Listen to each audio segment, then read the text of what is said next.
That's a tough trip. What's the comparison? So we put the band back together, not too distant past. Nothing frightens them. Now we're into it. I'd argue that there's a story here of a shit day. It's handy having a dunny. He's just gone arse up. The consensus is this is Australia's best desert track. It's going to be a long trip. And as the lad said, bugger it, we'll do it now. We know what we're doing. This is my kind of trip.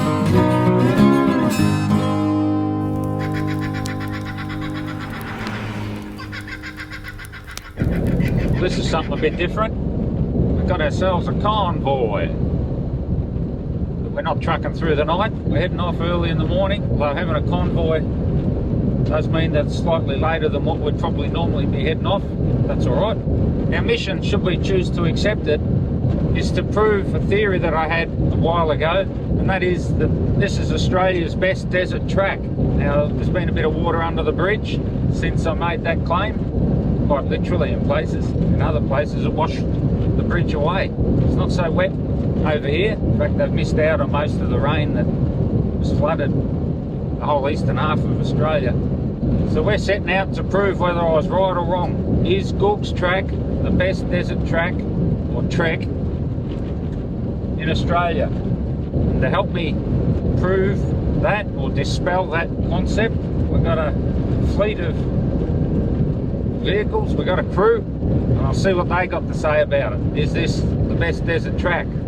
The challenge there is, what's the comparison? We might not have all travelled the same desert tracks and hence are able to compare it. We might not have travelled any desert tracks, in which case it probably is the best desert track. You be the judge. So we put the band back together, got the lad, we got Mum,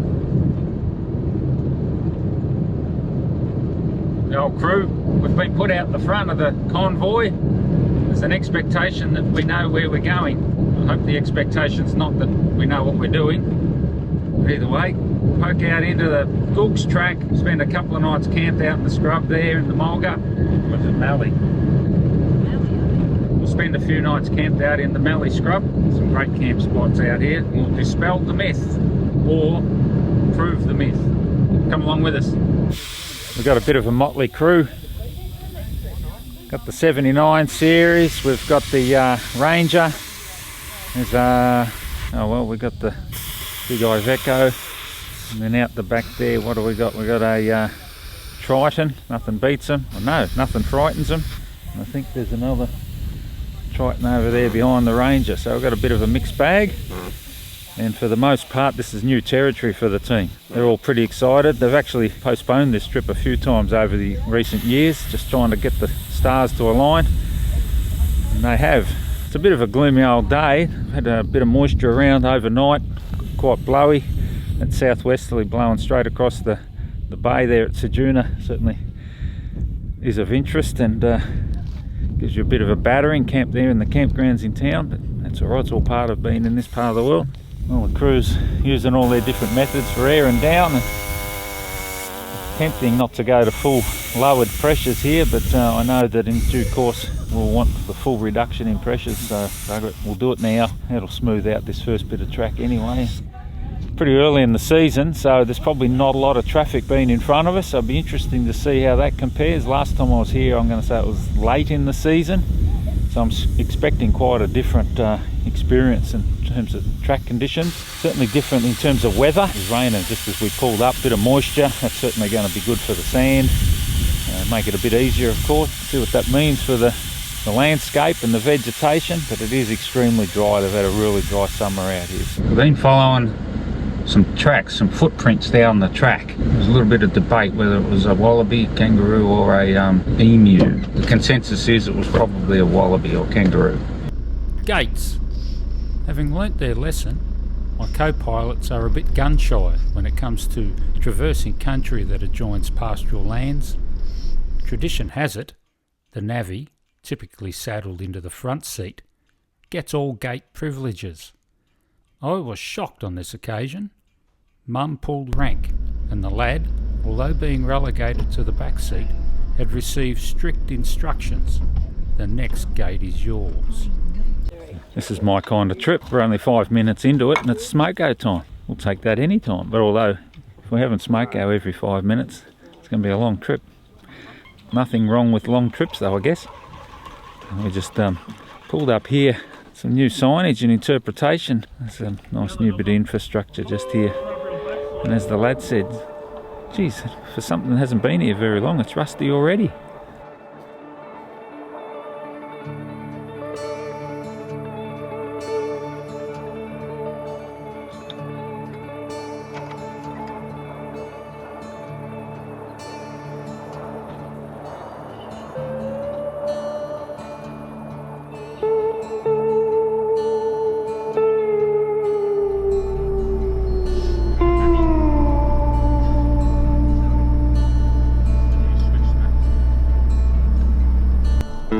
Unsurprisingly, the first few kilometres, and no doubt the last few, are corrugated to bilio, usually resulting from travellers still experimenting with tyre pressures. If only we all aired down before we launched onto the track. Have you ever considered the economic, social and environmental impact of corrugated roads? I suspect it's significant. We soon arrive at one of the rock holes, a short detour off the main track. On this occasion, one would need to be rather desperate to sample the offerings. An obvious welcomed resource, the wildlife and apparent feral intruders are using the waterhole for both input and output, the latter supporting a thriving community of micro critters. We use this opportunity to feed and water ourselves, sourcing our sustenance from the fridge and larder. Our party are all well travelled and have established systems to ensure roadside stops are economical and functional, all built on a similar ethos to ensure it's easy to prepare a feed and have a drink with minimal fuss and clean up and not take too long. My observations suggest all our teams are well rehearsed in this regard. Finally, into sand dune country. Warbs in the Ranger, following recent experience crossing the Simpson Desert via the Madigan line, had his tyre pressures refined, slow and steady, barely lifting a wheel, cresting the dunes with ease. Woody in the Triton, I think it got a bit frightened. It balked at the crest of the dune. Backing back slightly for a short run up, the Triton appeared a bit intimidated. Back down to the bottom, and after a stern talking to and a bit of encouragement, the ascent, although still a bit hesitant, was successful.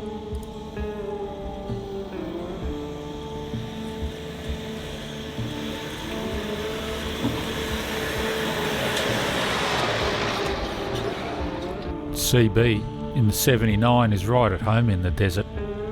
Built for the desert, shaken down on the Canning stock route and multiple outback excursions under its belt, didn't miss a beat, or lift a wheel for that matter. The beefy rumble of the exhaust will be savoured more by bystanders if it actually was challenged and needed a bootful. Possibly the 79's strength is the exhaust note. Big Al and Big Brother in the second of the Tritons. Still getting their eye in on this one. Outback travel is certainly not new to the duo, although in this rig, possibly a bit less familiar to this type of terrain. Still working out the ideal tyre pressure for this situation and vehicle configuration. With a couple of false starts and a regroup at the bottom, they soon found themselves cresting the dune. A couple more small adjustments occurred later, which saw the rig feeling a whole lot more at home for the rest of the trip. Our IVECO is right at home in this environment. With the perfect setup and the benefit of our previous encounters with the track, the big rig wandered up and down the dunes with ease. Our tyre pressures being track ready right from the start certainly played a big part in our success.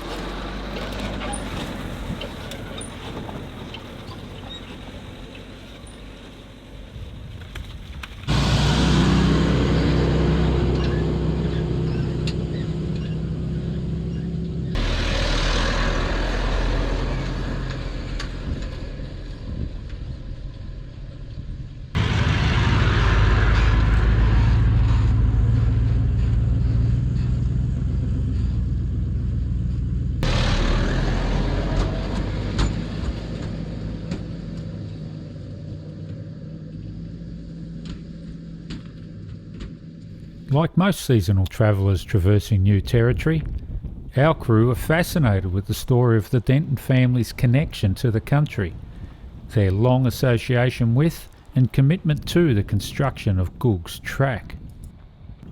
We take a moment to read and ponder the tales of the challenge, the enjoyment and the tragedy that pioneered a small corner of the South Australian desert, of which we are now able to experience for ourselves. It's only a short meander beyond a memorial to our campsite at Googs Lake. We opt for the well-established formal site that easily accommodates our party of this size. With camp set up, some opted for a refreshing ale or a tipple of grape juice. We, on the other hand, couldn't break with tradition and exhausted the last of our thermos water. Well, not the full ritual of boiling the billy and brewing a pot. The leaf tea and diffusers still afford a superior experience to the sacrilegious alternative tea bags. Just come for a wander down under Googs Lake. The crew's having a bit of a poke around and explore. It's like kids at the beach.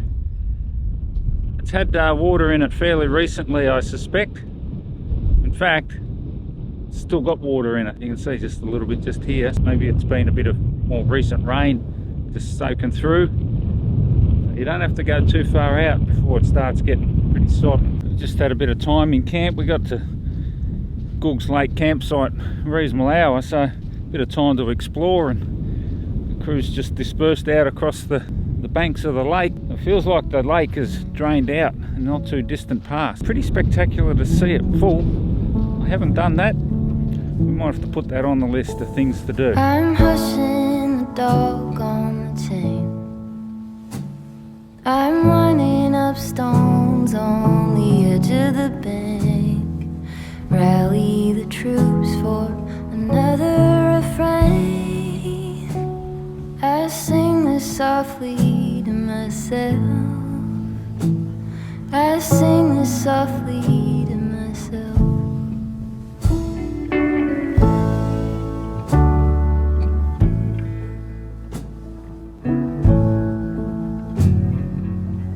Arriving at Googs Lake campsite, we once again find an abandoned campfire, half buried and unlikely to extinguish itself in a hurry. There are so many things wrong with this situation. It's disheartening to think fellow travellers consider this to be acceptable. We may as well utilise what's left of the fire. However, for cooking we have found the snow peak, and in this instance an R&D copy, are far easier and more versatile to cook on. Don't be concerned though, we were more than happy to use 20 litres of our own water to extinguish the abandoned fire. A bed of ironbark coals provide the ideal conditions for Big Brother to sear the aged Scotch fillet steaks and bake the pasta dish alongside a gigantic pot of fresh steamed veggies. We've opted to group cater to the evening meals, and with Big Brother kicking off proceedings for night one, the rest of us are left pondering whether our culinary delights can stack up with the benchmark being set tonight. Dawn in the desert is a special time, easily overlooked, often dismissed, but immensely satisfying. To strike the match and nurture the fire into life, the crackle of flames arousing others from their slumber. Slowly, one by one, the team emerge around the fire, usually in anticipation of a freshly brewed billy of tea, just in time to capture the first rays of the emerging sun over the horizon. The moment is brief, but the impact is sustained, indelibly inked into our memories, particularly when the occasion is shared and will be reflected upon for time to come.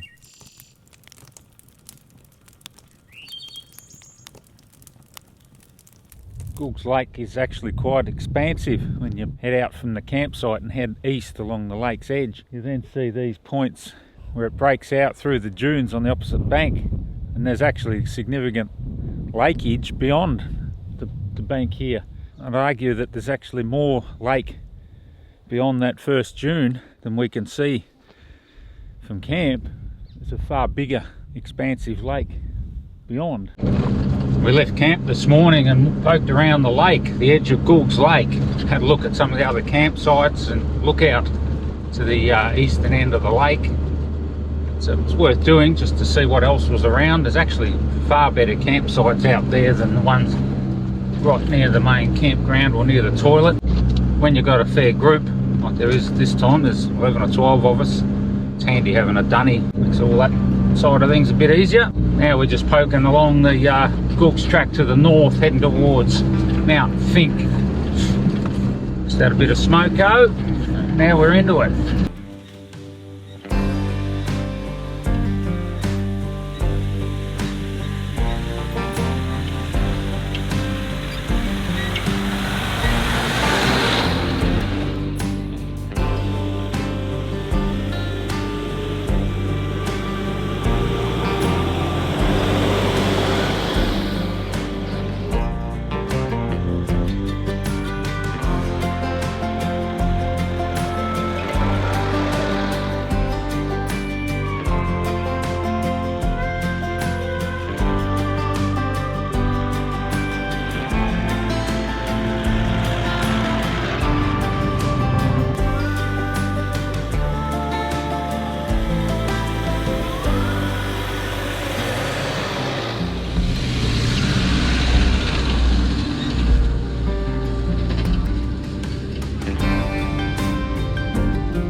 Malleefowl nest, and what an absolute ripper. Over 6 feet across and the best part of 3 feet deep, its proximity to the track certainly makes it vulnerable to damage. There were no fresh scratchings or prints in the sand, but given its excellent condition, it's thought the inhabitant couldn't be too far away. We crest a couple more dunes and are rewarded with a fleeting glimpse of said malleefowl. Well, this one did everything it could to escape our intrusion. It gave us an insight into the majesty of such a creature. The old dunes are a little bit chopped out. It's early in the season, so that's interesting. It's I would suggest it hasn't been a lot of traffic. We've been passing the odd vehicle here and there, so they're around. The track gets quite tight the closer you get to Mount Fink. Sort of got into this mulga type scrub. So it's right up hard against the track. Constantly changing. also getting late in the day. It's getting harder to see things. Old truck cops are flogging this time of the day because the sun's a funny angle in the sky. Everyone's getting tired. We can see camp on the horizon. Just got it steady. We just pulled over. We're not far from Mount Fink in our camp for the night. And we just pulled over because there was a new point of interest for us to have a look at. Now there's a story here, and I don't know what the story is other than somebody was having a real bad day. Right on the track here's a detour now around what was the original track because of what's over here, and I'm going to put it down and say this is the epitome of a shit day.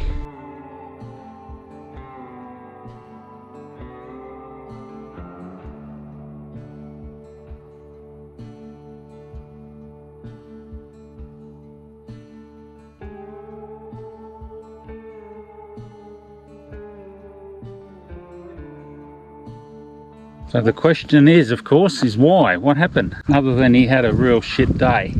Or she. If you know what the story is, let us know in the comments below.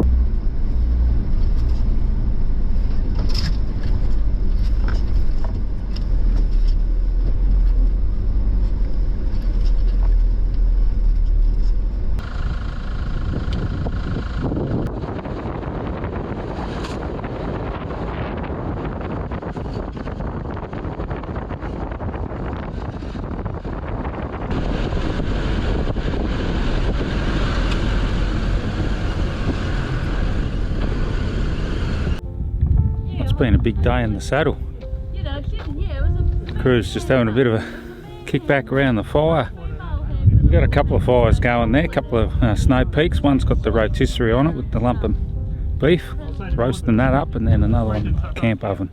All the other ingredients, all the veggies and things. So that's a tough trip. So we left Googs Lake this morning after having a little bit of a sightsee around the edge of the lake. There's a track there that you can poke around, and adds an extra 5, 6, 7, 10 kilometres thereabouts to your trip for the day if you're aiming for somebody's just gone ass up.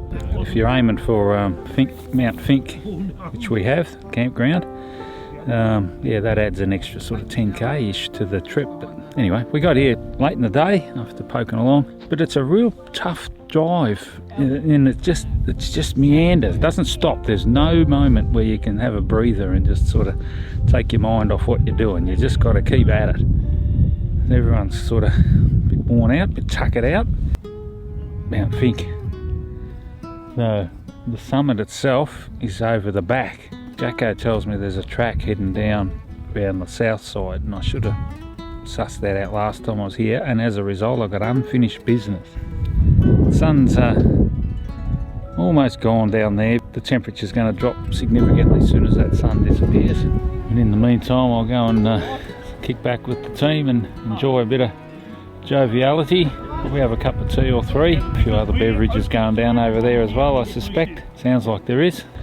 For most of the team here, it's their first time out in Googs Track. I've called it in the past and said it's Australia's best desert trek.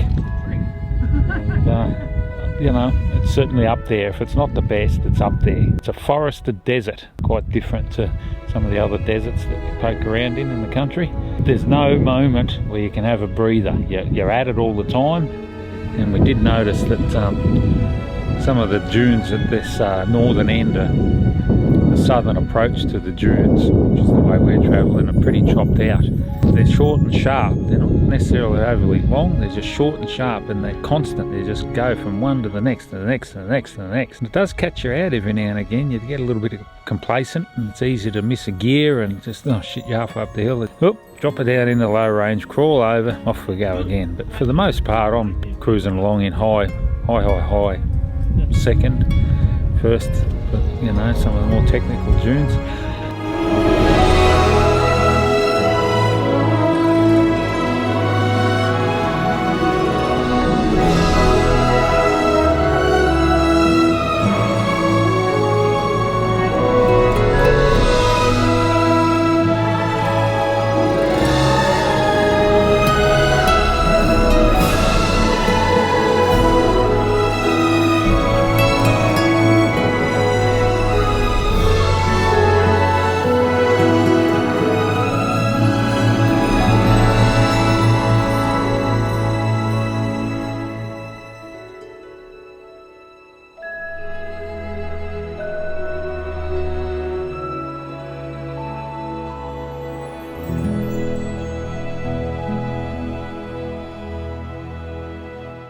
rallying the troops.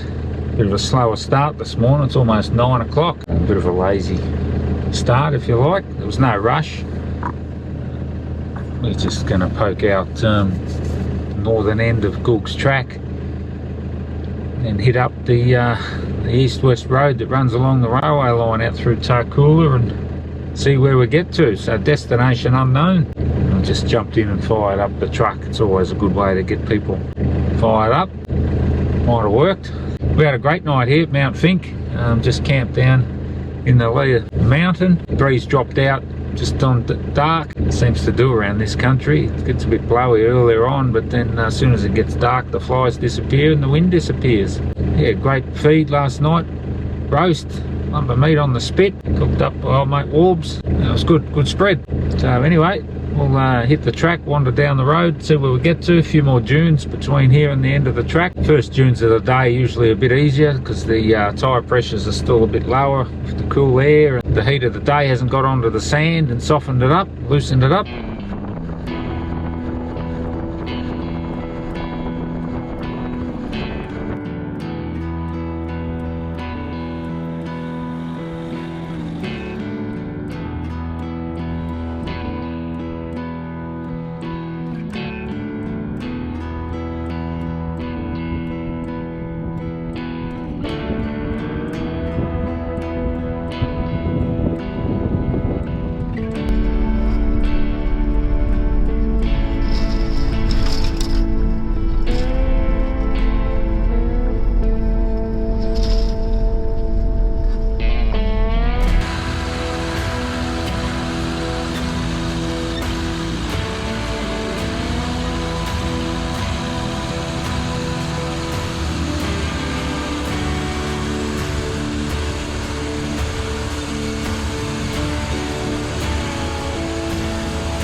Well, after a good couple of days on the track, it's time to air up. That's because we've got to the end of the track. Here's the road just here. Another successful traverse of Googs Track. Now, I've called this track in the past as Australia's best desert trek. So I returned this time to see if I was delusional or whether that's a fact. And I'm going to stick with my claim. It's a bloody ripper. It's a fantastic track and it's got so much going for it. It's got a blend of technical, challenging sand dunes. It's got great scenery. You're in the forest, which is awesome. Some magnificent trees, plenty of shade. Put that in a desert context. Great drive, wonderful drive. Yeah, it's only a couple of days, but it's just, you know, relatively easy in terms of it's not hard on your truck, on your vehicle. Take your time, poke along. You'll have a blast. I highly recommend it. Crew's just putting the last of the air back in the tyres, although we're not full highway pressure yet. We're just, my rule of thumb is about 2/3 highway pressure at this stage, just a outback gravel road. I'll keep it in four-wheel drive. Well, I'm always in four-wheel drive, but certainly recommend four-wheel drive. It just gives you a lot more traction, safety, coming in and out of corners, that sort of thing. It's better to respond to obstacles, unforeseen, unexpected obstacles. But anyway, there's Googs Track. If you like what you saw there, give us a thumbs up, hit the subscribe button and leave a comment down below. Tell us what you reckon is the best desert track in Australia. Anyway, thanks for watching. We'll catch you next time. Look after yourself. See ya.